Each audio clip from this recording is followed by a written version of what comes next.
सोची बात माई अवतारो आई गिर तटे अखिया से लो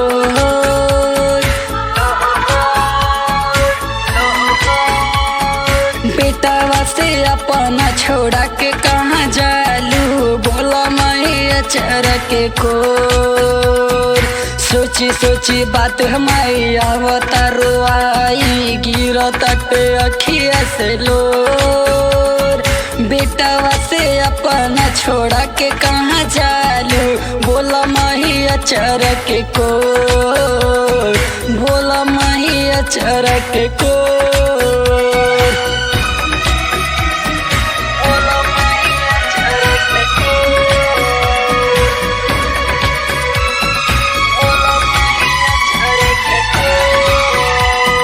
जय माँ जय माँ जय माँ जय माँ जय माँ जय माँ जय माँ जय माँ जय माँ जय माँ जय माँ जय माँ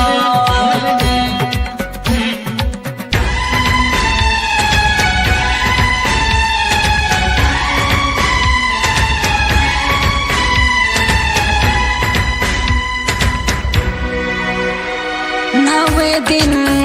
लगे आइलू सब सेवक के खुश कैलू छोड़ के जत भाड़ू कहे तना कठोर तू भैलू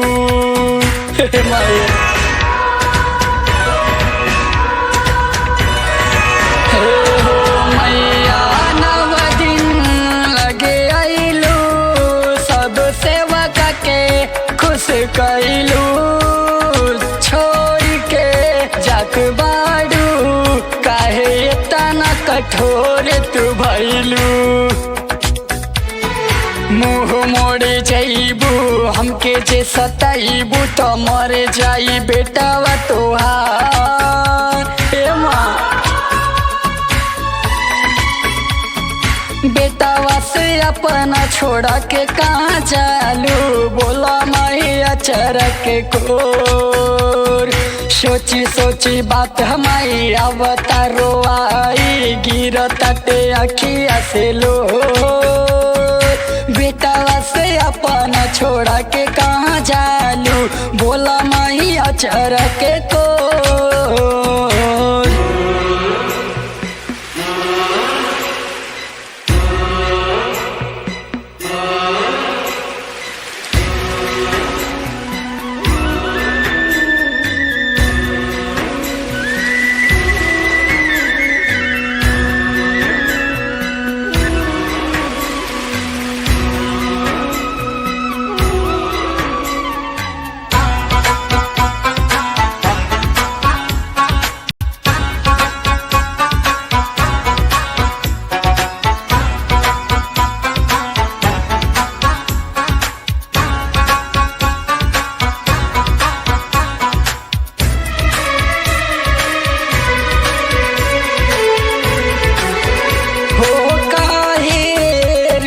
गईलू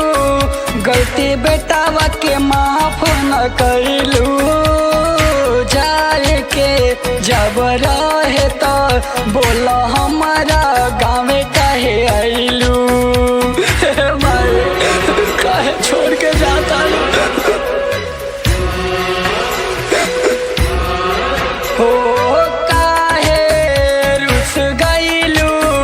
गलती बेटावा के माफ न कैलू जाई के जब रहे तो बोला हमारा गाँव काहे आइलू एहो दुर्गा मैया पड़तानी पैया तोड़ी न सनिया के डोर डोर बेटावा से अपना छोड़ा के कहाँ जालू बोला माही अचर के को सोची सोची बात माई अवतारो आई गिर तटे अखिया से लो बेटावा से अपना छोड़ा के कहाँ जालू बोला माही अचर के को बोला माही अचर के कोर बोला माही अचर के कोर।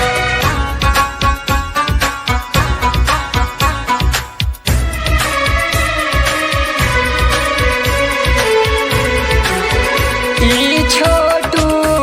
सवेरिया माई कैले रहले पूरा तैयारिया गावे हमरा अइलू तू त कई के शेर के सवरिया।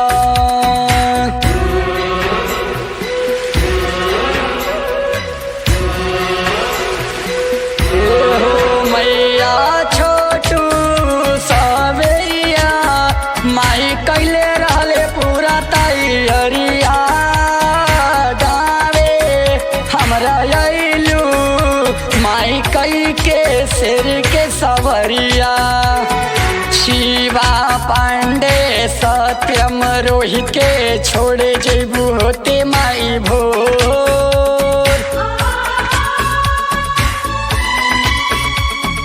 बेटावा से अपना छोड़ा के कहाँ जालू बोला माई अचर के कोर। सोची सोची बात माई अवतारो आई गिरत टे अखिया से लो।